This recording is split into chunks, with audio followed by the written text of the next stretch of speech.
Tingnan niyo yung langit guys, oh madilim.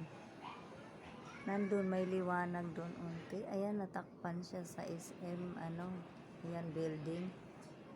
Tapos, ayan yung kalangitan guys dito sa Pilipinas dahil may bagyo. Ayan. Ayan, ayan. Kunti-kunti. Ayan, bubong namin yan. Nakita nyo guys.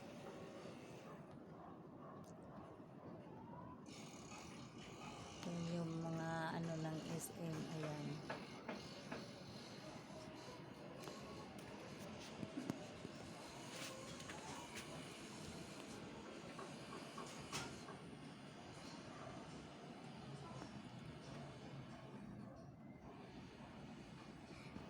Ayan. Dito tayo sa aking garden sa bubong.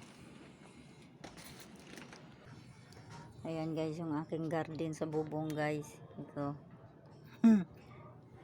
May natuyo na siyang dahon. Ayan. Pwede natin siyang alisin. Ayan. Ito muna ang aking i-vlog ngayon guys. Ayan. Yung ating mayana guys. Ayan, mayana.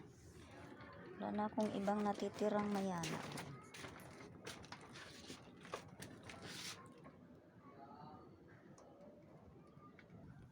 Ayan guys, ipakita ko sa inyo yung aking sili. Ayan, namulaklak na siya guys. Kaya ayaw kong galawin kasi baka magtampo pa. Ayan. Thank you mga sili at namulaklak kayo. Ayan. Dapat daw mag-thank you. Ayan, ayan pa siya. Hindi ko alam kung ano to, yung bell pepper po ata ito. Ayan. Namumulaklak. Tapos ayan, may patula tayo. Patula po ata. Ayan, naglagay ako ng buto dyan. Kasi hindi ko alam kung patula yan. O pipino pala, baka ganon. Hindi ko alam kung yung mga buto nila eh. Ayan.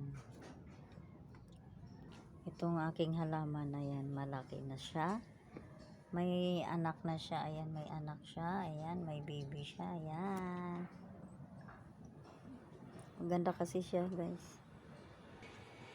Ayan guys, alam nyo ba yan? Yung na yan, nakalimutan ko anong tawag dyan na halaman na yan. Ayan siya guys, oh. Ayan ang puno niya, ayan. Ayan.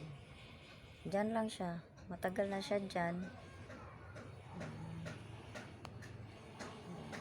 Nilagyan ko lang siya ng ganyan para hindi siya mahulog. Mayana. Ayan, ang mayana natin guys. Ayan, mayana. Iba siyang kulay. Ganyan ang kulay niya.